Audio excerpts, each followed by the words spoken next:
ஓம் சாந்தி 2/4/2026 காலை முரளி பாப்தாதா மதுபன். இனிமையான குழந்தைகளே, இது பாபாவுடைய அற்புதமான கடை என்றார். இதில் பலவிதமான பொருள்கள் கிடைக்கிறது. இந்த கடைக்கு முதலாளி நீங்கள் அப்படின்றார் வந்து.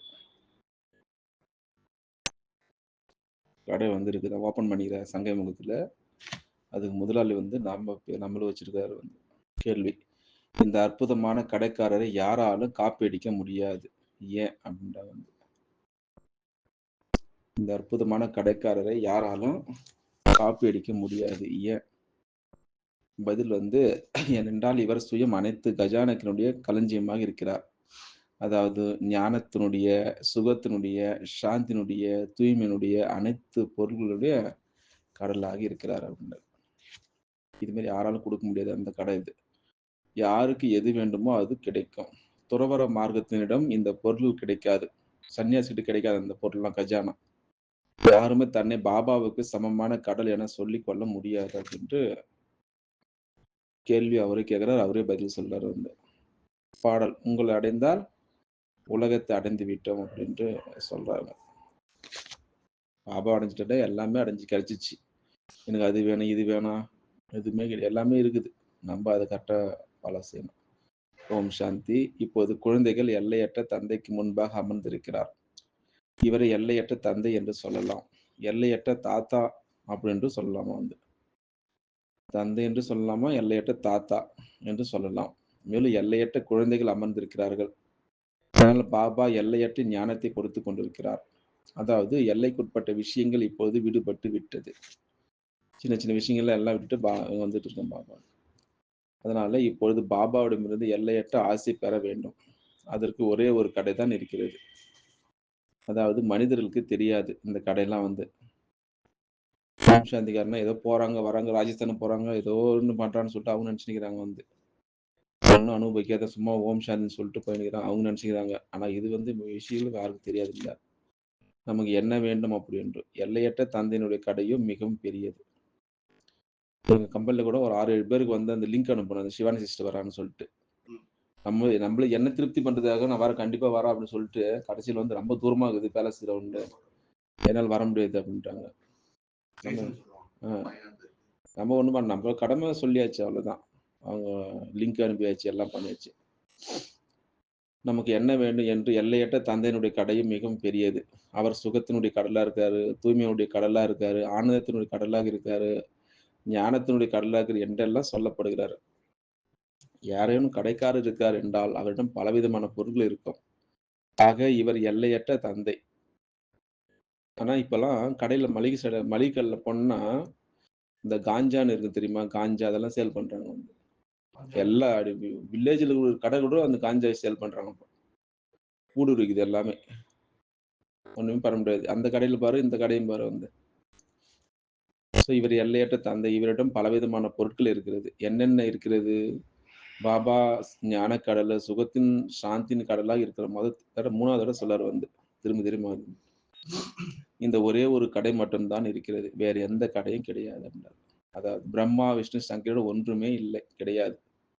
அவனும் சும்மான்றார் வந்து. அவரிடம் இந்த அற்புதமான அலௌகிக பொருட்கள் இருக்கிறது. இன்னைக்கு எல்லாம் பொருட்கள் சொல்றாரு. சுகத்தின் கடல் எல்லாம் பொருட்கள்ன்றார் வந்து. பிறகு புகழ் பாடப்படவும் செய்கிறது. சுகம் கொடுப்பவர் அனைத்திலும் உயர்ந்த பொருள் பாபாவோட இருக்கிறது அப்படின்றார் வந்து. இன்னைக்கு எல்லாமே பொருள்னு சொல்றாரு வந்து. சிவபாபாவும் பொருள்ன்றாரு, ஆத்மா பொருள்ன்றாரு, கஜானும் பொருள் அப்படின்றார் வந்து. அதனால் அவரது மகிமை பாடப்படுகிறது. அதாவது நீங்கள் தான் தாயும் தந்தையும். என்னது? தவத்மே மாதாஸ்ஸே பிதா. இது போன்ற மகிமை ஒருபோது யாருக்கும் பாடப்படுவதில்லை. மனிதர்கள் சாந்திக்காக அலைந்து கொண்டே இருக்கிறார்கள். தவமேவ மாதாஸ்ச பிதா. நீங்கள் தான் தாயும் தந்தையும். இது போன்ற மகிமை ஒருபோது யாருக்கும் பாடப்படுவதில்லை. மனிதர்கள் சாந்திக்காக அலைந்து கொண்டே இருக்கிறார்கள். சிலருக்கு மருந்து வேண்டும், இன்னும் சிலருக்கு வேறு ஏதாவது வேண்டியது இருக்கும். அவ அனைத்து எல்லைக்குட்பட்ட கடைகள். இங்க எல்லாம் கேட்டுக்கிட்டே இருப்பாங்க. திருப்பதி போனாலும் ஏதாவது வேண்டுதல் தான் வருவாங்க வந்து. இதெல்லாம் வந்து எல்லைக்குட்பட்ட கடைன்றாரு. தேவதைகள் கடை எல்லாமே. எந்த கோயிலுக்கு போனாலும் ஏதாவது வேண்டுதல் வச்சுட்டு வரவங்க. நான் நல்லா வீடு கட்டணும், அது வேணும், இது வேணும்னு சொல்லிட்டு வராங்க. நம்ம என்ன நினைக்கிறோம், கீதா பாட்ஸ் நல்லா இருக்கணும், இந்த உலக மக்கள் நல்லா இருக்கணும் அப்படின்னு நம்ம வேண்டிட்டு அங்க வரோம். ராஜஸ்தானம் போயிட்டு. இவர் ஒரே ஒரு தந்தை. இவரிடம் எல்லையற்ற பொருட்கள் இருக்கிறது. அதனால் அவருக்கு மகிமையும் பாடப்படுகின்றார்கள். தூய்மையாக்குபவர், துன்பங்களிலிருந்து விடுவிப்பவர். அதாவது ஞானக்கடல், ஆனந்த கடல் இவை அனைத்தும் பல வகையான பொருட்கள். பட்டியல போட்டா எழுதினா மிக அதிகமா வருமா வந்து. பொக்கிஷத்தினுடைய லிஸ்ட். எந்த தந்தையிடம் இந்த பொருட்கள் இருக்கிறதோ, குழந்தைகளுக்கும் அதிக உரிமை இருக்கிறது. ஆனால் இது யாருடைய புத்தியிலும் வருவதில்லை. அப்படிப்பட்ட தந்தையினுடைய குழந்தைகள் நாம் என்னும் பொழுது, தந்தையினுடைய பொருட்களுக்கு நாம் உரிமையாளராக இருக்க வேண்டும் தானே! யாரு கேட்டாலும் குடுத்துன்னே இருக்கணும் வந்து. இல்லன்னு சொல்லக்கூடாது வந்து. சுகத்த குடுக்கணும். இனிமை தன்மையா அவ்யக்த சிக்னல் வந்து இனிமை தன்மை, பணிவு 2 இருக்கணும். பாபா வருவதும் பாரத்தில் தான். பாபாவிடம் உள்ள அனைத்து பொருட்களையும் அவர் கொண்டு வருவார். அவரிடம் போய் பெற்றுக்கொள்வதற்காக இருந்தாலும் நாம் அங்கே செல்ல முடியாது. பாபா சொல்கிறார், "நான் வர வேண்டியிருக்கிறது. கல்பம் கல்பமாக கல்பத்தினுடைய சங்கமயுகத்தில் வந்து உங்களுக்கு அனைத்து பொருட்களையும் கொடுத்து விடுகிறேன்." சிவானி சிஸ்டர் கூட சொன்னாங்க அந்த இதுவுல. என்னன்னா, அந்த கொரோனா டைம்ல வந்து அந்த அந்த ஹால் ஒரு எக்ஸாம்பிள் சொன்னாங்க வந்து. 5000 பேர் வந்து அது உள்ளுக்குள்ள இருந்துட்டு பாருங்க. ஒரு பிரச்சனை வந்துச்சுன்னா, அந்த எண்ணங்கள நெகட்டிவ் வந்து கிரியேட் பண்ணா என்ன ஆகும்? இந்த ஹால் ஃபுல்லா அப்படியே கற்பனை பண்ணி பாருங்க.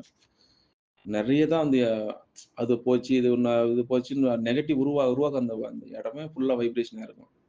அதே போல தான் அந்த உலகம் ஃபுல்லா அந்த கொரோனா டைம்ல வந்து லாக்டவுன்ல ஃபுல்லா அந்த நெகட்டிவ். அது இன்னும் இன்கிரீஸ் ஆயிட்டே இருந்துச்சு அவங்களுக்கு. ஆனா அத விட்டு அந்த நெகட்டிவ் எண்ணத்த விட்டுட்டு, நீங்க பாசிட்டிவா கொண்டு வாங்க அந்த இடத்த. அழகா அந்த அஞ்ஞானி ஆத்மா அழகா புரிய வச்சாங்க வந்து. நெகட்டிவ் கிரியேட் பண்ணி பாசிட்டிவ் கொண்டு வாங்க. ஆட்டோமேட்டிக்கா அது வந்து குறைஞ்சிடும் எல்லாமே. இதே மாரி தான் கேஸுக்கும் அப்படித்தான் வந்து கேஸ் இப்ப ப்ராப்ளம் இருக்குது வந்து. அதனால வந்து எனக்கு கேஸ் கிடைக்கல. கண்டிப்பா வரும் உங்களுக்கு. ஆனா பாசிட்டிவ் கொண்டு வாங்க எண்ணங்கள. அழகா அது எல்லாரும் ஈஸியா புரியிற மாரி கொண்டு வந்தாங்க. நம்ம அங்கேயும் செல்ல முடியாது. பாபா சொல்கிறார், "நான் வர வேண்டியிருக்கிறது. கல்பம் கல்பமாக கல்பத்தினுடைய சங்கமுகத்தில் வந்து உங்களுக்கு அனைத்து பொருட்களையும் கொடுத்து விடுகிறேன். அவை பிறகு ஒருபோதும் கிடைக்காது. அரை கல்பத்திற்கு உங்களுடைய கஜானை நிரம்பிவிடும்." அரை கல்பம்னா என்னது? 2500 வருஷம். நாம் கேட்டு பெற வேண்டும் என்கிற மாதிரி எந்த ஒரு கிடைக்காத பொருள் என்பதே சத்தியுகத்தில் இருக்காது. எல்லாம் ஆட்டோமேட்டிக்கா கிடைக்கும் உனக்கு. டிராமா பிளான் படி நீங்கள் அனைத்து ஆஸ்திகளையும் பெற்று, பிறகு கொஞ்சம் கொஞ்சமாக ஏணிப்படி இறங்கி வருவீர்கள். அதாவது புனர்ஜென்மம் அவசியம் எடுத்தாக வேண்டும். அது ஒண்ணும் தப்பிக்க முடியாது அதுல வந்து ஆத்மாக்கள். குல்சார் சாதி கூட வந்து காமதேவ் சென்டர்ல கடைசில அந்த இருக்கும் மோசல, அவங்க கடைசி வரைக்கும் அதுதான் சங்கல்பம் வச்சாங்க. அடுத்த பிறவி எனக்கு குடுக்காதீங்க பாபா. அதனால தான் அவங்க வந்து அந்த உடம்புலாம் பாரு அப்படியே தொங்கிச்சு அப்படியே. முகம் அப்படியே ஒரு அப்படியே இருந்தாங்க அப்படியே. அதுதான் கடைசி வரையும் சங்கல்பம் வச்சாங்க அவங்க வந்து. அடுத்த பிறவி எனக்கு குடுக்காத அப்படின்னு சொல்லிட்டு. எவ்வளோ அது பெரிய அடுத்த பிறவி எடுத்தா இன்னும் பதித்தமா தான் ஆகும் வந்துங்க. 84 சர்க்கரை என சொல்கின்றார்கள். ஆனால் அதனுடைய அர்த்தம் அவர்களுக்கு புரியவில்லை. 84க்கு பதிலாக 84,00,000 பிறவிகள் என சொல்லிவிடுகின்றார்கள். மாயா தவறு செய்து வைத்து விடுகிறது. இதை இப்போது நீங்கள் புரிந்து கொண்டிருக்கிறீர்கள். பிறகு இவை அனைத்தும் மறந்து போவீர்கள். இந்த சமயம் பொருட்களை பெற்றுக் கொள்கின்றார்கள். சத்தியுகத்தில் ராஜ்யம் செய்கின்றார்கள். ஆனால் அவர்களுக்கு இது தெரியாது. இந்த ராஜ்யத்தை நமக்கு யார் கொடுத்தார்? லக்ஷ்மி நாராயணுடைய ராஜ்யம் எப்போது இருந்தது? சொர்க்கத்தினுடைய சுகம் பாடப்படவும் செய்கிறது. அனைத்து விதமான சுகத்தையும் தருகிறது. இதை விட அதிக சுகம் வேறொன்றும் கிடையாது அப்படின்னாரு. பிறகு அந்த சுகமும் மறைந்து போகும். நம்ம அல்ப காலம். அரை கல்பத்திற்கு பிறகு ராவணன் வந்து அனைத்தையும் அபகரித்து கொண்டு விடுவான். யார் மீதாவது கோபப்பட்டால் சொல்வார்கள், "உங்களது திறமை அழிந்து விட்டது" அப்படின்னு. நீங்கள் சர்வகுண சம்பன்னமாக 16 கலை சம்பூர்ணமாக இருந்தவர்கள் தான். அந்த கலைகள் அனைத்தும் முடிந்து போய்விட்டது. ஒரு பாபாவை தவிர வேறு யாருக்கும் இவ்வளவு மகிமை கிடையாது. சொல்கிறார்கள் இல்லையா? "பணம் இருந்தால் புண்ணிய தலங்களுக்கு யாத்திரை சென்று வாருங்கள்" அப்படின்னு. நீங்கள் சிந்தனை செய்யுங்கள். சொர்க்கத்தில் எவ்வளவு அளவற்ற செல்வம் நிறைந்திருந்தது. இப்பொழுது அது இல்லை. அனைத்தும் மறைந்து விட்டது. தர்மமும் பிரஷ்டமாக இருக்கிறது. அதாவது கீழானதாக. கர்மமும் செயல்கள் எல்லாம் கீழானதாகி விடுகிறது. ஆகவே செல்வம், பொருட்கள் எல்லாம் மறைந்து விடுகிறது. பிறகு கீழே இறங்கி வரதான் தொடங்குகிறார்கள். பாபா புரிய வைக்கிறார். உங்களுக்கு இவ்வளவு செல்வத்தை அளித்திருந்தேன். உங்களை வைரம் போல ஆக்கியிருந்தேன். பிறகு நீங்கள் செல்வ அனைத்தையும் எங்கே இழந்தீர்கள்? இப்பொழுது பாபா சொல்கிறார், தங்களுடைய ஆசையை முயற்சி செய்து பெற்றுக் கொள்ளுங்கள். 2500 வருஷம் அவ்வளோ சுகம் இருந்தது. துவாபர யுகத்துல அவருக்கே தெரியுது. ஆனா வர முடியாது அவரால பார்ட்டு. நீங்கலாம் வந்து அந்த பார்ட் இதுதான் ஆச்சரியமா இருக்கும் வந்தது. இப்ப அழகா வராரு நம்மகிட்ட சொல்றாரு. கெஞ்சுறாரு நம்மகிட்ட வந்து. ஆனா வந்து துவாபருக்கு வரும்போதுல எல்லாம் கீழ போகும்போதுல அவரு ஒண்ணுமே பண்ண முடியாது அப்படியே. சாட்சியா தான் பார்ப்பாராம் அப்படியே. ஒண்ணுமே அவர் செய்ய முடியாது. ட்ராமால வர முடியாது. என்டர் ஆக முடியாது. இப்பொழுது பாபா சொல்கிறார், தங்களுடைய ஆஸ்தியை முயற்சி செய்து பெற்றுக் கொள்ளுங்கள். நீங்கள் அறிவீர்கள், பாபா மீண்டும் நமக்கு சொர்க்கத்தினுடைய ராஜ்ய பதவி கொடுத்துக் கொண்டிருக்கிறார். அது மட்டுமா? ஏய் குழந்தைகளே என்னை நினைவு செய்வீர்களானால் உங்கள் மீது படிந்திருக்கிற கறை நீங்கிவிடும் என்றார். குழந்தைகள் சொல்கின்றார்கள், பாபா நாங்கள் மறந்து போகிறோம் அப்படின்னு. இது என்ன? கன்யா திருமணம் செய்து கொண்டால் கணவனை எப்பொழுதோ மறக்கிறாரா என்ன? குழந்தைகள் எப்பொழுதோ தந்தையை மறக்கிறாரா என்ன? தந்தையை கொடுக்கின்ற வள்ளல் நீங்கள். குழந்தைகள் ஆசியை அடைய வேண்டுமானால் அவசியம் நினைவு செய்ய வேண்டும். பாபா புரிய வைக்கிறார். இனிமையா தேடி கண்டெடுக்கப்பட்ட குழந்தைகளே, நினைவு யாத்திரையினால் இருப்பீர்களானால் விக்கிரமங்கள் விநாசமாகிவிடும். வேறு எந்த ஒரு உபாயமும் கிடையாதுங்க. பக்தி மார்க்கத்தில் தீர்த்த யாத்திரை, கங்கா ஸ்தானம் முதலியவற்றை செய்தே வந்திருக்கிறீர்கள் என்ற பொழுதில் ஏணிப்படியில் இறங்கியே வந்திருக்கிறீர்கள். நிறைய புண்ணிய ஸ்தலம் போனோம். இருந்தாலும் இறங்கி பண்ணி தான் வந்துரும். மேலேயே போகவே முடிவதில்லை. விதி அவ்வாறு இடம் தருவதில்லை அப்படின்றாரு. அனைவருக்கு கீழே இறங்கக்கூடிய கலைதான் அதாவது இன்னார் முக்தியில் சென்று விட்டார்கள் என சொல்கின்றார்கள் என்றால், அவர்கள் பொய் தான் சொல்கின்றார்கள். எங்கேயும் முக்திலாம் போ முடியாது. அந்த அந்த ஜீவ சமாதியில அடையறாங்கல்ல, அதெல்லாம் முக்தி எதுவுமே கிடையாது. எல்லாம் அவங்கவங்க இது எல்லாம் கீழே இறங்கும் கலைதான்றாரு. இன்னார் முக்தி சென்று விட்டார்கள் என சொல்கின்றார்கள் என்றால், அவர்கள் பொய் தான் சொல்கின்றார்கள். அதனால பாபா வந்திருக்கிறாரு. திரும்பி யாரும் செல்ல முடியாது அங்க. உங்களை 16 கலை சம்பூர்ணமாகுவதற்காக நீங்கள் தான் பாடி வந்தீர்கள். நற்குணம் இல்லாத எங்களிடம் இப்போது நீங்கள் அறிவீர்கள். பாபா குணவான் ஆக்குகிறார் நம்மள. நாம் தான் குணவான்களாக, பூஜைக்குரியவர்களாக இருந்தோம். நாம் ஆசி பெற்றிருந்தோம். 5000 ஆண்டுகள் ஆகிறது. பாபாவும் சொல்கிறார், உங்களுக்கு நான் ஆசி கொடுத்து விட்டு சென்றிருந்தேன். சிவ ஜெயந்தி, ரக்ஷா பந்தன், தசரா முதலியவற்றை கொண்டாடவும் செய்கின்றார்கள். பிறகு கூட எதையும் புரிந்து கொள்வதில்லை. அனைத்தும் மறந்து விடுகின்றார்கள். பிறகு பாபா வந்து நினைவுபடுத்துகிறார். நீங்கள் தான் அதுபோல இருந்தீர்கள். பிறகு நீங்கள் தான் ராஜ்ய பாக்கியத்தை இழந்திருக்கிறீர்கள். அதனால பாபா புரிய வைக்கிறாரு. இப்பொழுது இந்த முழு உலகமும் பழைய இற்றுப் போனதாக இருக்கிறது. உலகமே இதேதான். இப்படி சொல்லி தான் பாபா என்ன பண்ண நெறைய சென்ட்ரல் என்ன பண்ணா, அந்த காலத்துலலாம் வந்து வீடு வாங்காத விட்டாங்க அப்படி நெறைய பேர். பாபா வந்து வைராக்கியம் மாரி உலகம் பழைய உலகம் இற்றுப் போனதாக உள்ளது. அதனால நெறைய சென்டர் இப்பதான் அந்த அந்த அலர்ட்டே வந்திருக்கு நெறைய சென்டர். இடம் வாங்காத போச்சுன்னு இப்ப எல்லாம் துடிக்கிறாங்க வந்து. கோடி ரூபாய் போகுது இப்ப இடமா வாங்குனாலே. உலகமே இதே தான். இதே இப்போ சிஸ்டர்ங்க புலம்புறாங்க வந்து. அந்த பிரதர் வந்து வாங்கி போட்டு தான் நான் உட்கார்ந்து அழகா யோகா எங்க பண்றது அது? இதே பாரதம் புதியதாக இருந்தது. இப்போது பழையதாக ஆகியிருக்கிறது. சொர்க்கத்தில் சதா சுகம் இருக்கும். பிறகு துவாபர யுகத்திலிருந்து எப்பொழுது துக்கம் ஆரம்பிக்கிறதோ, அப்போது இந்த வேத சாஸ்திரங்கள் முதலியவற்றை உருவாக்குகிறார்கள். அதாவது பக்தி செய்து செய்து எப்பொழுது நீங்கள் பக்தியை முடிக்கிறீர்களோ, அப்போது பகவான் வந்திருக்கிறார் இல்லையா? அதாவது பிரம்மாவின் பகல், பிரம்மாவின் இரவு பாதி பாதி இருக்கும் அல்லவா? ஞானம் என்பது பகல், பக்தி என்பது இரவு. அவர்களா கல்பத்தினுள் ஆயுள தலைகீழாக ஆக்கி வைத்திருக்கிறார்கள். ஆக முதலில் நீங்கள் அனைவருக்கும் பாபாவுடைய மகிமையை அமர்ந்து சொல்லுங்கள். அதனால பாபா ஞானக் கடலாக, சாந்தி கடலாக அப்படின்னு இருக்கிறார். கிருஷ்ணரை தூய்மையாக்குபவர் என்றோ, சுகத்தின் கடலோ என்று சொல்ல மாட்டார்கள். ஆனால் அவருடைய மகிமை தனிப்பட்டது. இரவு பகலுக்குள்ள வேறுபாடு. சிவனை பாபா என்று தான் அழைக்கின்றார்கள். கிருஷ்ண, பாபா என்ற வார்த்தை அழகாக இல்லை. கிருஷ்ணர் வந்து பாபான்னு சொன்னா நல்லா இருக்குது வந்து. ஆனா கிருஷ்ணன கொஞ்சுறாங்க வந்து. நம்ம பாபா சென்டர்ல குஜராத்ல ஒரு சென்டர் இருக்குது அது.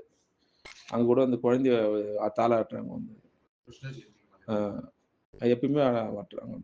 எவ்வளவு பெரிய பிழை இது. பிறகு சின்ன சின்ன பிழைகள் செய்தே 100% பிழைகள் ஆகிவிட்டது. பாபா சொல்றாரு, "சன்னியாசிகளிடமிருந்து ஒருபோதும் இந்த வியாபாரம், இந்த பொருட்கள் கிடைக்காது" அப்படின்றாரு. சுகம், சாந்தி. ஆனா அங்க தான் போறாங்க. ஏதோ பிரச்சனை சன்னியாசிட்ட போய் கேக்குறாங்க வந்து. கால்ல விழுறாங்க, அவர் கால கழுவி தண்ணி குடிக்கிறாங்க. அப்புறம் திரும்பி வந்து பிரச்சனை தான் வருது. அதனால வந்து சில பேர் பிரம்மகுமாரி வந்த பிறகு, இங்க வந்த பிறகு தான் எனக்கு பிரச்சனை ஆகும்னு சொல்லிட்டு போயிடுவாங்க வந்து. அது துறவற மார்க்கத்தை சேர்ந்தது. நீங்கள் இல்லற மார்க்கத்தை சேர்ந்தவர்கள். நீங்கள் சம்பூர்ண நிர்விகாரியாக இருந்தீர்கள். விகாரமற்ற உலகமாக இருந்தது. இது விகாரி உலகம். பிறகு கேட்கின்றார்கள், "சத்தியுகத்தில் குழந்தைகள் பிறப்பதில்லையா என்ன? அங்கே கூட விகாரம் இருந்தது" என்கின்றார்கள். அட! அது சம்பூர்ண நிர்விகாரி உலகம்ன்றார். சங்கல்பதமும் குழந்தை பிறக்கும் வந்து. சம்பூர்ண நிர்விகாரி. பிறகு எப்படி விகாரி ஆக முடியும்? பிறகு சத்தியுகத்தில் இவ்வளவு மனிதர்கள் எப்படி இருக்க முடியும்? அங்கே இவ்வளவு மனிதர்கள் இருப்பதில்லை. பாரதம் தவிர வேறு எந்த ஒரு கண்டம் இருக்காது. நாங்கள் இதை ஏற்றுக்கொள்ள முடியாது என சொல்லவும் செய்கிறார்கள். அது எப்படி 33 கோடின்றீங்க. நீங்க அப்புறம் குழந்தை பிறக்காது எப்படி நீங்க விகாரி இல்லாத எப்படி நீங்க கேள்வி கேட்கறாங்களாம் அவங்க வந்து. உலகமே எப்பொழுதும் நிறைந்திருக்கு. எதையும் அவர்கள் புரிந்து கொள்வதில்லை. பாபா புரிய வைக்கிறார். பாரதம் கோல்டன் ஏஜாக சொர்க்கமாக இருந்தது. இப்பொழுது ஐரன் ஏஜ் கலியுகம். அதாவது கல்புத்தி. இப்பொழுது குழந்தைகள் நீங்கள் ராமா பற்றி புரிந்து கொண்டு விட்டீர்கள். காந்தி முதலிய அனைவரும் ராமராஜ்யத்தை விரும்பினார்கள். ஆனால் காட்டுகின்றார்கள். மகாபாரத யுத்தம் நடந்தது அவ்வளவுதான். பிறகு விளையாட்டு முடிந்தது. பிறகு என்னவாயிற்று? எதையும் காட்டவில்லை அப்படின்ட்டாங்க. பாபா வந்து இது புரிய வைக்கிறார். இதுவோ முற்றிலும் எளிதாக புரிந்து கொள்ளக்கூடியது. சிவஜெயந்தி கொண்டாடுகிறார்கள். அப்படியானால் நிச்சயமாக சிவபாபா வருகிறார். அவர் ஹெவன்லி காட்ஃபாதர். ஆகவே நிச்சயமாக சொர்க்கத்தினுடைய கேட்டை திறப்பதற்காக வருவார். அதுவும் நரகம் இருக்கும்போது தான் வருவார். அதாவது சொர்க்கத்தினுடைய கதவு திறந்து நரகத்தினுடைய கதவை மூடி விடுவார். சொர்க்கத்தினுடைய கதவு திறக்கப்பட்டால் நிச்சயமாக அனைவரும் சொர்க்கத்திற்கு தான் வருவார்கள். இந்த விஷயங்கள் ஒன்றும் கடினமானவை அல்ல. மகிமை ஒரு தந்தைக்கு மட்டுமே அப்படின்றார். சிவபாபாவுடைய ஒரே ஒரு கடை தான் இருக்கிறது. அது ஏன் அப்படின்னா, சிவபாபா எல்லாருமே வந்து சென்டருக்கு இந்த ஞானத்த வந்து குடுக்குறாரு. சாதாரண விஷயம் கிடையாது. ஞானம் குடுக்குறதுன்னா வந்து. நம்ம உயிர் போற நிலைமையில வந்து நம்மள புடிச்சு உள்ள இழுத்து காலன் வந்து காலனுக்கெல்லாம் காலம் மகா காலம் உள்ள புடிச்சு உள்ள போறாரு வந்து. வா என்னுடைய உலகத்த காமிக்கிறேன்னு. அதுக்கு தான் மகிமை அவருக்கு வந்து. ஆனா மத்தவங்க யாருக்குமே அந்த மகிமை கிடையாது. எல்லாருமே வந்து நான் செஞ்சேன், நான் கோர்ஸ் குடுத்தேன், நான் 7 நாள் கோர்ஸ் அந்த பிரதர் அப்படி பேசுவாங்க. ஆனா பாபாவுக்கு அப்படி கிடையாது. அதனால தான் அவருக்கு மகிமை பக்தியில பாடப்படுகிறது. இவங்க அப்படியே சாப்பிட்டு காலி பண்ணிடுவாங்க தேவதைகள் ஆத்மாக்கள். சம்பாதிப்பாங்க, சாப்ட்டுருவாங்க இங்கேயே. ஆனா சிவபாபா வந்து என் குழந்தைக்கு எனக்கு ஈக்குவல் டூ ஃபாதர். அதுக்கு வரணும் அப்படி எப்பயுமே அவரு ஆசை இருக்கும் வந்து. நான் தான் அவருக்கு கோர்ஸ் குடுத்தேன். நான் தான் அப்படின்லாம் பாபா சொல்ல மாட்டார். அதனால தான் பக்தியில அவருக்கு மகிமை. அதனால தான் சிவபாபாவுடைய ஒரே ஒரு கடை தான் இருக்கிறது. அவர் எல்லையற்ற தந்தை. எல்லையற்ற தந்தை மூலம் பாரதத்துக்கு சொர்க்கத்தின் சுகம் கிடைக்கிறது. எல்லையற்ற தந்தை சொர்க்கத்தை ஸ்தாபனம் செய்கிறார். நிச்சயமாக எல்லையற்ற சுகம் இருந்தது. பிறகு நாம் ஏன் நரகத்தில் இருக்கிறோம்? இதை யாருமே அறிந்திருக்கவில்லை. பாபா புரிய வைக்கிறார். அதாவது நீங்கள் தான் இருந்தீர்கள். பிறகு நீங்கள் தான் கீழே விழுந்தீர்கள். தேவதைகள் தான் 84 பிறவி எடுக்க வேண்டியிருக்கிறது. இப்பொழுது வந்து தூய்மை இழந்து விட்டார்கள்.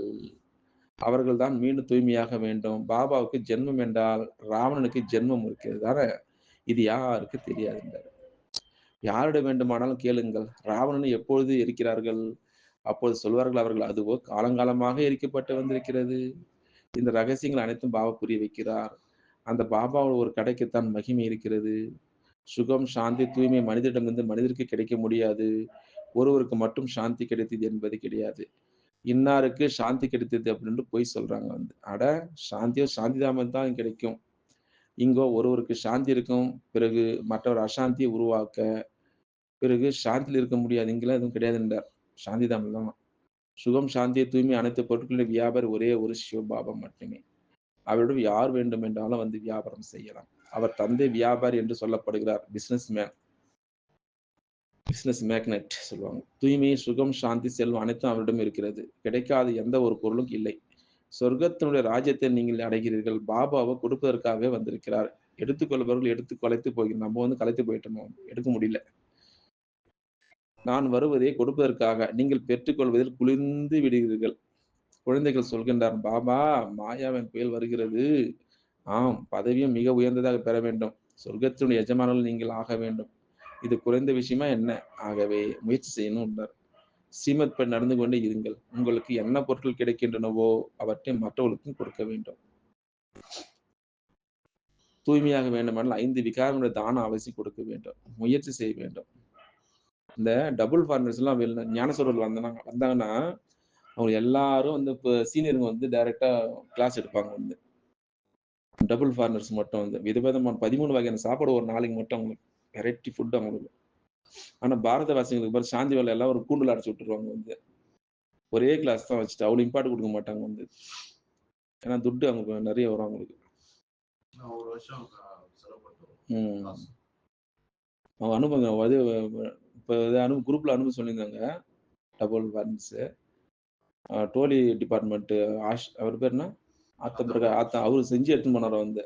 அத பார்த்தோனே நான் என் கையால செஞ்சு உங்களுக்காக எடுத்துன்னு அப்படின்னு சொன்னாராம் வந்து. எங்களுக்கெல்லாம் அப்பவே குஷி ஆயிடுச்சு. நமக்காக ஆனா இங்க சாந்தி வரல பாரு. நமக்கு யாரும் கண்டுக்க கூட மாட்டாங்க வந்து. பாரதவாசிகள் அப்படியே கூட்டுல அடிச்சு போட்டுருவாங்க. எவ்வளோ ஒரு 25,000 பேர் எங்க செஞ்சு குடுப்பாங்க வந்து. உங்களுக்கு என்ன பொருள் கிடைக்கின்றனவோ அவற்றை மற்றவர்களுக்கும் கொடுக்க வேண்டும். தானம் செய்ய வேண்டும். தூய்மையாக வேண்டுமானால் 5 விகாரங்கள் தானம் அவசியம் கொடுக்க வேண்டும். முயற்சி செய்ய வேண்டும். பாபாவை நினைவு செய்ய வேண்டும். அப்பொழுதுதான் கரை நீங்கும். நினைவுதான் முக்கியமானது. உறுதிமொழி எடுத்துக்கொள்ளலாம். பாபா, நாங்கள் விகாரத்தில் ஒருபோதும் செல்ல மாட்டோம்.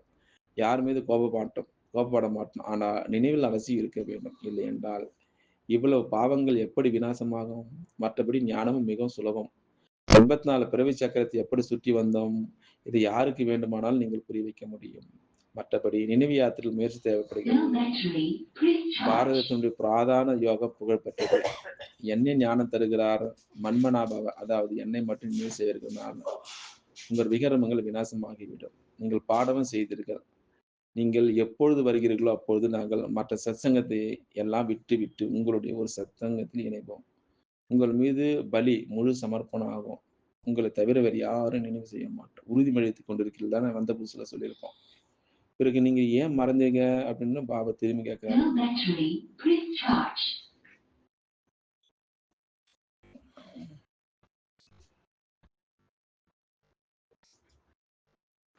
கைகள் வேலை செய்து கொண்டிருந்தாலும் மனம் அவரிடம் இருக்க வேண்டும். கர்மயோகியோ நீங்கள் தான். தொழில் முதலியவற்றை செய்து கொண்டு புத்தி யோகத்தை பாபாவோடு ஈடுபடுத்த வேண்டும்.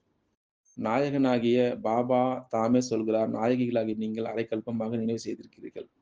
இப்பொழுது நான் வந்திருக்கிறேன். என் நினைவு செய்யுங்கள். இந்த நினைவை தான் அடிக்கடி மறந்து விடுகிறீர்கள். இதில் தான் முயற்சி உள்ளது. கர்மாத்தீத ஆகிவிட்டாலோ பிறகு இந்த சரீரத்தை விட வேண்டியது இருக்கும். எப்போது ராஜதானி ஸ்தாபனை ஆகிவிடுமோ அப்பொழுது நீங்கள் கர்மாத்தீத நிலை அடைவீர்கள். நீங்க பாபா சொல்றாரு பாருங்க. எப்பொழுது ராஜதானி ஸ்தாபனை ஆகிவிடுமோ அப்பொழுது நீங்கள் கர்மாத்தீத நிலை அடைவீர்கள். அதாவது இங்க இருக்கும் போதுல அங்க சொர்க்கம் உருவாகுன்றாங்க இன்னைக்கு சீக்ரெட். அப்பனா ஏதோ ஒரு வித்தியாசம் இருக்குது இன்னைக்கு. ஆனா நீங்க சம்பூர்ணமானதான் அங்க சொர்க்கம் உருவாகணும். இன்னைக்கு பாரு, எப்போது ராஜதானி ஸ்தாபனை ஆகிவிடுமோ அப்பொழுதுதான் நீங்க கர்மத்தினை ஆகும். அது வரைக்கும் முடியாதாம். இப்போது அனைவரும் புருஷார்த்தத்துடைய முயற்சி செய்பவர்கள் தான். அனைவரை காட்டிலும் அதிகமாக மம்மா பாபா நினைவு செய்கின்றார்கள். சூட்சுமத்தில் அவர்களை பார்க்க முடிகிறது. பாபா புரிய வைக்கிறார், நான் யாருக்குள் பிரவேசமாகின்றனோ அவருக்கு இது அநேக ஜென்மங்களுடைய கடைசி ஜென்மம். அவரும் கூட புருஷார்த்தம் செய்து கொண்டிருக்கிறார். கர்மத் நிலையை இப்போது யாரும் அடைய முடியாது. கர்மாத்தீத நிலை ஏற்பட்டு விடுமானால் பிறகு இந்த சரீரம் இருக்க முடியாது.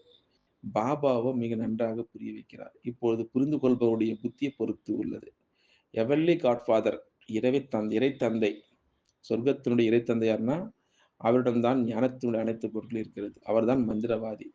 வேறு யாரிடமும் சுகம், சாந்தி, தூய்மையுடைய ஆசை கிடைக்காது. அதனால பாபா மிக நன்றாக புரிய வைக்கிறார். குழந்தைகள் தாரணை செய்து மற்றவர்களை தாரணை செய்ய வைக்க வேண்டும். நம்ம செய்து மற்றவங்க தாரணை செய்ய வைக்கணுமா? எவ்வளவு தானம் செய்கின்றோ அவ்வளவு ஆசி பெறுகின்றார்கள். நாளுக்கு நாள் மிகவும் புதிதான, அதாவது மனம் குளிரக்கூடிய பொருட்கள் கிடைக்கிறது. அதாவது லக்ஷ்மி நாராயணனை பாருங்கள், எவ்வளவு இனிமையானவர்கள். அவர்களைப் போல இனிமையானவர்கள் ஆக வேண்டும் அப்படின்று சாகார முரளி முடிக்கிறார். நல்லது. இனிமையில இனிமையான, காணாமல் போய் கண்டெடுக்கப்பட்ட, வெகு காலம் கண்டெடுக்கப்பட்ட செல்லமான குழந்தைகளுக்கு தாயும் தந்தையும் ஆகிய பாப்தாதாவின் அன்பின் நினைவுகள் மற்றும் காலை வணக்கம். ஆன்மீக குழந்தைகளுக்கு ஆன்மீக தந்தையினுடைய நமஸ்காரம். இன்னொரு இன்னைக்கு புதுசா வார்த்தை வருது. வேறு எந்த ஒரு சத்சங்கத்துல இது போல சொல்கிறார்களா என்ன?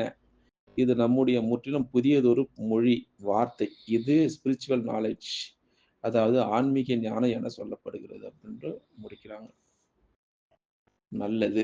தாரணைக்கான முக்கிய சாரம்.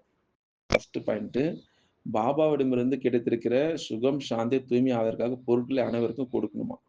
முதலில் விகாரங்களை தானம் செய்து தூய்மையாக வேண்டும். பிறகு அழிவற்ற ஞான செல்வத்தினுடைய ஞானத்தை சொல்லணுமா மத்தவங்களுக்கு. முதல்ல ஞானத்தை மத்தவங்களுக்கு கொடுக்கணும், புரிய வைக்கணும் உங்களுக்கு.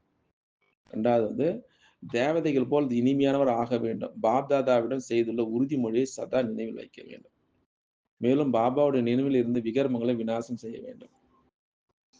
அந்த ஒரு பிரதர், ஆட்டோ பிரதர் ஒருத்தர் வருவார், பார்த்துருக்கீங்களா? நீ பார்த்ததில்ல? சென்ற ஒரு பிரதர் ஆட்டோ ஓட்டுற கிளாஸ் எடுத்திருந்தாரு. ஒரு மாசம் நல்லா வந்தாரு. அப்புறமா அன்னைக்கு போன் பண்ணி கேட்டீங்கன்னா, பிரதர் வரவே இல்லை. போன் பண்ணி கேட்டேன். பிரதர் நிறைய பிரச்சனை வருது அப்படின்னாரு. நான் பிரச்சனை முடிச்சுட்டு நான் கண்டிப்பா வரேன் அப்படின்னாரு. எப்ப பிரச்சனை முடியுது? கலியுகம். சிரிப்பா வருது எனக்கு. நான் பிரச்சனை எல்லாம் முடிச்சுட்டு நான் வரேன் கிளாஸ். அதுக்குள்ளே விநாசம் ஆயிடுச்சுன்னா நம்ம என்ன சொல்ல, அவங்களும் சொல்ல முடியாது எதுவும். கண்டிப்பா வரேன் நான், எனக்கு ஆசையா தான் இருக்குதுன்றாரு. அப்புறம் ஒண்ணும் பண்ண முடியல. போக சாப்பிட்டாரு, சிவராத்திரிக்கு எல்லாம் சேவை செஞ்சாரு, பைசெல்லாம் எடுத்துட்டு வந்தாரு. ஆட்டோவில் அவர் அந்த ஆத்மாவுக்கு அப்படி இருக்குது. ஸோ இதனால பாபாவின் நினைவில் இருந்து விகரமங்களை விநாசம் செய்ய வேண்டாம் அப்படின்றார். பிரதானம் நான் ஒரு கருவி என்ற உணர்வின் நினைவின் மூலமாக தன்னுடைய ஒவ்வொரு சங்கல்பத்தின் மூலம் கவனம் வைக்கக்கூடிய நிவாரண தீர்வு சுரூபமா ஆகணும். ஒரு கருவி, இந்த உணர்வு இருக்கணும். தன்னுடைய ஒவ்வொரு சங்கல்பத்தின் மூலம் கவனம் வைக்கக்கூடிய நிவாரண தன்மை எல்லாருக்கும் அந்த சுரூபமா ஆகணும். அதாவது நிமித்தமாக பொறுப்பில் இருக்கும் ஆத்மாக்கள் மீது அனைவரும் பார்வை இருக்கும். எனவே நிமித்தமாக இருப்பவர்கள் விசேஷமாக தன்னுடைய ஒவ்வொரு சங்கல்பத்தின் மீது கவனம் செலுத்த வேண்டும். கட்டாயம் இருக்கிறது தானே. நிமித்தமாக இருக்கும் குழந்தைகள் ஏதேனும் காரணங்களை கூறினால் அவர்களை பின்பற்றவர்களும் பல காரணங்களை கூறுவார்கள். நிமித்தமாக இருப்பவர்களுடைய ஏதேனும் குறை இருக்குது என்றால் அதை மறைக்க முடியாது.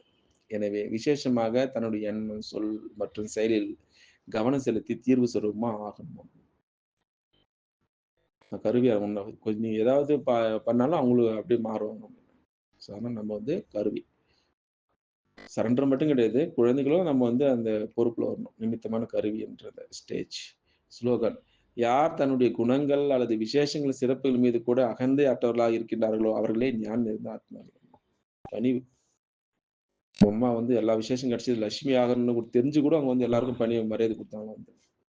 அப்படி தலையை வாரி விடுத்து அதெல்லாம் பண்ணிடுறாங்க. குழந்தைங்களுக்கு திருஷ்டி கொடுத்து அவங்க தலையை வாரியில விடுவாங்களாம் அம்மா. மற்றவங்களுக்கு இந்த புக்கில் இருக்குது.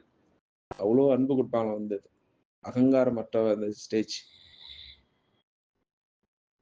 அவ்யக்த இஷாரா மகானாவிற்காக இனிமை மற்றும் பணிவு என்ற குணங்களை தாரணை செய்யுங்கள் அப்படின்றார். 2வது நாள் இன்னைக்கு ஏப்ரல்.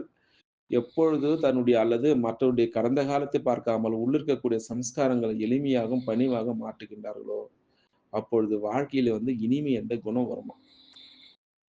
அவங்க குறைய பார்க்காம அவங்க விசேஷத்தை பார்த்து அப்போ வந்துதான் அந்த இனிமை குணம் வருமா. அந்த எளிமையான ஆத்மாவோட குணம் இனிமையானதாகத்தான் இருக்கும். அவர்களுடைய கண்களில் இனிமை, முகத்தில் இனிமை மற்றும் நடத்தில் இனிமை எல்லாமே வெளிப்படையாக தென்படுமா. இனிமை மற்றும் பணிவாகிய இந்த 2 விசேஷ குணங்களுடைய தாரணை மூலம் எப்பொழுதும் விஸ்வ கல்யாணிக்காரி, மகாதானி மற்றும் வரதானி ஆகி விடுவீர்கள் அப்படின்னா. இது போல விசேஷம் மற்றவங்களை பார்த்துக்கிட்டே இருந்தா பார்க்க உங்களுக்கு அந்த விஸ்வ கல்யாணம் உலகத்துக்கு நன்மை செய்யணும். மகாதானி உடனடியாக கொடுத்துடணும் உங்களுக்கு. வரதானி ஆகிவிடுவீர்கள். மேலும் மிக எளிதாக அன்பிற்கான பாபா மீது கொண்ட அன்பிற்கான ஆதாரத்தை கொடுக்க முடியும் அப்படின்னா. இவ்வளவு தூரம் சொல்லாரு பாருங்க. இனிமைத்தன்மைனா இவ்வளோ தூரம் அடங்கி இருக்குது. அந்த இனிமைத்தன்மை வந்துச்சுன்னா விஸ்வ கல்யாணிக்காரி, மகாதானி, வரதானி ஆகிடலாம். அப்போ பாபா உங்க மூலம் வெளிப்படுவார். நல்ல அற்புதமான முறையில் இன்னைக்கு கடையை பத்தி சொல்லியிருக்காரு பாபா. அந்த சன்னியாசிகிட்ட எல்லைக்குட்பட்ட கடைக்கு அவங்க சுகம், ஆனால் எல்லை லிமிட்டு தான் அவங்ககிட்ட ஒரு தீர்வு கொடுப்பாங்க சன்னியாசிகள். ஆனால் இது பர்மனண்டான தீர்வு ஞானக்கடை 21 பிறவிக்கு ஒரு கடை கிடையாது. 21 பிறவிக்கு சுகத்தை கொடுக்குறாரு. அந்த போல கடை இருக்குங்க. ஞானக்கடல், அன்பு கடல், சுகத்து தூய்மை எல்லா கடலும் ஒரு பெரிய லிஸ்டே போட சொல்லிக்கிறாரு பாபா. கஜானா லிஸ்ட். ஸோ நீங்க சத்குருவா இன்னைக்கு அற்புதமாக போயிட்டு வரலாம். அச்சா. ஓம் சாந்தி, ஓம் சாந்தி, ஓம் சாந்தி. ஓம் சாந்தி. 2/4/2026 காலை முரளி பாப்தாதா மதுபன். இனிமையான குழந்தைகளே, இது பாபாவுடைய அற்புதமான கடை என்றார். இதில் பலவிதமான பொருள்கள் கிடைக்கிறது. இந்த கடைக்கு முதலாளி நீங்கள் அப்படின்றார். கடை இருக்குது. ஓபன் பண்ணிக்கிற சங்கமுகத்துல. அதுக்கு முதலாளி நம்மளும் வச்சிருக்காரு. கேள்வி: இந்த அற்புதமான கடைக்காரரை யாராலும் காப்பி அடிக்க முடியாது, ஏன் அப்படின்றார். இந்த அற்புதமான கடைக்காரரை யாராலும் காப்பி அடிக்க முடியாது, ஏன்? பதில் ஏனென்றால் இவர் சுயம் அனைத்து கஜானத்தினுடைய களஞ்சியமாக இருக்கிறார். அதாவது ஞானத்தினுடைய, சுகத்தினுடைய, சாந்தினுடைய, தூய்மையினுடைய அனைத்து பொருள்களுடைய கடலாக இருக்கிறார் அப்படின்றார். இது மாதிரி யாராலும் கொடுக்க முடியாது அந்த கடை. இது யாருக்கு எது வேண்டுமோ அது கிடைக்கும். துறவற மார்க்கத்தினிடம் இந்த பொருள் கிடைக்காது. சன்னியாசிகிட்ட கிடைக்காது அந்த பொருள்லாம், கஜானா. யாருமே தன்னை பாபாவுக்கு சமமான கடல் என சொல்லிக் கொள்ள முடியாது அப்படின்ட்டு கேள்வி அவரே கேட்கிறார். அவரே பதில் சொல்றாரு. பாடல்: உங்களை அடைந்தால் உலகத்தை அடைந்து விட்டோம் அப்படின்ட்டு சொல்றாங்க. பாபா அடைஞ்சிட்ட எல்லாமே அடைஞ்சு கிடைச்சிச்சு. எனக்கு அது வேணும், இது வேணும், எதுவுமே கிடையாது. எல்லாமே இருக்குது. நம்ம அதை கரெக்டா ஃபாலோ செய்யணும். ஓம் சாந்தி. இப்போது குழந்தைகள் எல்லையற்ற தந்தைக்கு முன்பாக அமர்ந்திருக்கிறார். இவரை எல்லையற்ற தந்தை என்று சொல்லலாம். எல்லையற்ற தாத்தா அப்படின்னு சொல்லலாமா வந்து. தந்தை என்று சொல்லலாமா? எல்லையற்ற தாத்தா என்று சொல்லலாம். மேலும் எல்லையற்ற குழந்தைகள் அமர்ந்திருக்கிறார்கள். அதனால பாபா எல்லையற்ற ஞானத்தை கொடுத்துக் கொண்டிருக்கிறார். அதாவது எல்லைக்குட்பட்ட விஷயங்கள் இப்போது விடுபட்டு விட்டது. சின்ன சின்ன விஷயங்கள்ல எல்லாம் விட்டுட்டு வந்துட்டு இருக்கோம் பாபா. அதனால இப்பொழுது பாபாவிடமிருந்து எல்லையற்ற ஆசை பெற வேண்டும். அதற்கு ஒரே ஒரு கடை தான் இருக்கிறது. அதாவது மனிதர்களுக்கு தெரியாது இந்த கடையெல்லாம் வந்து. ஓம் சாந்திக்காரனா ஏதோ போறாங்க, வராங்க, ராஜஸ்தானுக்கு போறாங்க, ஏதோ ஒண்ணு பண்றான்னு சொல்லிட்டு அவங்க நினைச்சுக்கிறாங்க வந்து. ஒண்ணும் அனுபவிக்காத சும்மா ஓம் சாந்தின்னு சொல்லிட்டு போயின்னுக்கிறாங்க. அவங்க நினைச்சுக்கிறாங்க. ஆனா இது வந்து விஷயங்கள் யாருக்கும் தெரியாதுல்ல. நமக்கு என்ன வேண்டும் அப்படி என்று. எல்லையற்ற தந்தையினுடைய கடையும் மிகவும் பெரியது. எங்க கம்பெனில கூட ஒரு 6, 7 பேருக்கு வந்து அந்த லிங்க் அனுப்பணும். அந்த சிவானி சிஸ்டர் வரான்னு சொல்லிட்டு. நம்மள என்ன திருப்தி பண்றதுக்காக நான் வரேன், கண்டிப்பா வரேன் அப்படின்னு சொல்லிட்டு, கடைசியில வந்து ரொம்ப தூரமா இருக்குது பேலஸ் கிரவுண்டு. என்னால வர முடியாது அப்படின்ட்டாங்க. நம்ம ஆ நம்ம ஒண்ணும் பண்ண நம்ம கடமை சொல்லியாச்சு அவ்வளோதான். அவங்க லிங்க் அனுப்பியாச்சு, எல்லாம் பண்ணியாச்சு. நமக்கு என்ன வேண்டும் என்று எல்லையற்ற தந்தையினுடைய கடையும் மிகவும் பெரியது. அவர் சுகத்தினுடைய கடலா இருக்காரு, தூய்மையினுடைய கடலா இருக்காரு, ஆனந்தத்தினுடைய கடலாக இருக்காரு, ஞானத்தினுடைய கடலாக இருக்கிறார் என்றெல்லாம் சொல்லப்படுகிறார். யாரேனும் கடைக்காரர் இருக்கார் என்றால், அவரிடம் பலவிதமான பொருட்கள் இருக்கும். ஆக இவர் எல்லையற்ற தந்தை. ஆனா இப்பலாம் கடையில மளிகை கடையில போனோம்னா, இந்த காஞ்சான்னு இருக்கு தெரியுமா? காஞ்சா அதெல்லாம் சேல் பண்றாங்க வந்து. எல்லா வில்லேஜ்ல ஒரு கடை கூட அந்த காஞ்சா சேல் பண்றாங்க இப்ப. ஊடுருவிக்குது எல்லாமே. ஒண்ணுமே பண்ண முடியாது. அந்த கடையில பாரு, இந்த கடையும் பாரு வந்து. இவர் எல்லையற்ற தந்தை. இவரிடம் பலவிதமான பொருட்கள் இருக்கிறது. என்னென்ன இருக்கிறது? பாபா ஞானக் கடலு, சுகத்தின் சாந்தியின் கடலாக இருக்கிற தடவ 3வது தடவ சொல்றாரு வந்து. திரும்ப திரும்ப வந்து. இந்த ஒரே ஒரு கடை மட்டும் தான் இருக்கிறது. வேற எந்த கடையும் கிடையாது என்றார். அதாவது பிரம்மா, விஷ்ணு, சங்கரோட ஒன்றுமே இல்லை. கிடையாது. அவங்களும் சும்மா என்றார் வந்து. அவரிடம் இந்த அற்புதமான அலௌகிக பொருட்கள் இருக்கிறது. நீங்க எல்லாம் பொருட்கள்னு சொல்லாரு. சுகத்தின் கடல் எல்லாம் பொருட்கள்ன்றாரு வந்து. பிறகு புகழ் பாடப்படவும் செய்கிறது. சுகம் கொடுப்பவர் அனைத்திலும் உயர்ந்த பொருள். பாபாவிடம் இருக்கிறது அப்படின்றாரு வந்து. நீங்க எல்லாமே பொருள்னு சொல்றாரு வந்து. சிவபாபாவும் பொருள்ன்றாரு, ஆத்மாவும் பொருள்ன்றாரு, கஜானாவும் பொருள் அப்படின்றாரு வந்து. அதனால அவரது மகிமை பாடப்படுகிறது. அதாவது நீங்கள் தான் தாயும் தந்தையும். என்னது? தவத்மே மாதாஸ்ஸே பிதா. இது போன்ற மகிமை ஒருபோது யாருக்கும் பாடப்படுவதில்லை. மனிதர்கள் சாந்திக்காக அலைந்து கொண்டே இருக்கிறார்கள். தவமே தவமேவ மாதாஸ்ச பிதா. ம். நீங்கள் தான் தாயும் தந்தையும். இது போன்ற மகிமை ஒருபோது யாருக்கும் பாடப்படுவதில்லை. மனிதர்கள் சாந்திக்காக அலைந்து கொண்டே இருக்கிறார்கள். சிலருக்கு மருந்து வேண்டும், இன்னும் சிலருக்கு வேறு ஏதாவது வேண்டியது இருக்கும். அவை அனைத்து எல்லைக்குட்பட்ட கடைகள். இங்க எல்லாம் கேட்டுக்கிட்டே இருப்பாங்க. திருப்பதி போனாலும் ஏதாவது வேண்டுதல் தான் வருவாங்க வந்து. இதெல்லாம் வந்து எல்லைக்குட்பட்ட கடைன்றாரு. தேவதைகள் கடை எல்லாமே. எந்த கோயிலுக்கு போனாலும் ஏதாவது வேண்டுதல் வச்சுட்டு வரவங்க. நான் நல்லா வீடு கட்டணும், அது வேணும், இது வேணும்னு சொல்லிட்டு வராங்க. ஆனா நம்ம என்ன நினைக்கிறோம், கீதா பாட்ஸ் நல்லா இருக்கணும், உலக மக்கள் நல்லா இருக்கணும் அப்படின்னு நம்ம வேண்டிட்டு அங்க வரோம். ராஜஸ்தான் போயிட்டு. இவர் ஒரே ஒரு தந்தை. இவரிடம் எல்லையற்ற பொருட்கள் இருக்கிறது. அதனால் அவருக்கு மகிமையும் பாடப்படுகின்றார்கள். தூய்மையாக்குபவர், துன்பங்களிலிருந்து விடுவிப்பவர். அதாவது ஞானக்கடல், ஆனந்த கடல் இவை அனைத்தும் பல வகையான பொருட்கள். பட்டியல போட்டா எழுதினா மிக அதிகமா வருமா வந்து. பொக்கிஷத்தினுடைய லிஸ்ட்.